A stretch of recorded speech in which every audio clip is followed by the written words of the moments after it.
like with the writing, for example, I don't know your experience with this. I think the first few times you practice the essay, for example, you don't necessarily have to do it within sort of the 45 minutes that you have.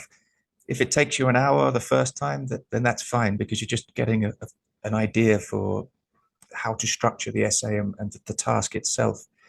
But at some point before the exam, you should practice a few times, with a stopwatch or with a clock, and Yeah. to get a real good feeling for how long you have. So, Yeah, absolutely. I remember that my first essay took me like 2 hours, if I'm not mistaken, because I really, really, yeah. It took me a lot of time. yeah.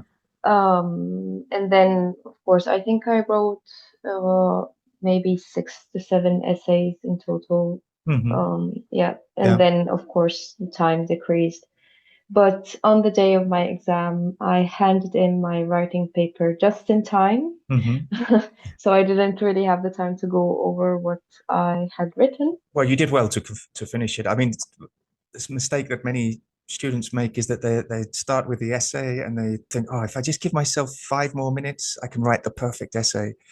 And in the end, they give themselves 10 more minutes, and then they have very little time for the part two task, and everything's very hurried. And you have to be very strict with your time management. That's what I'm saying. Absolutely. That's when you say, like, you wouldn't suggest a very short period of time preparation, let's say, for the exam.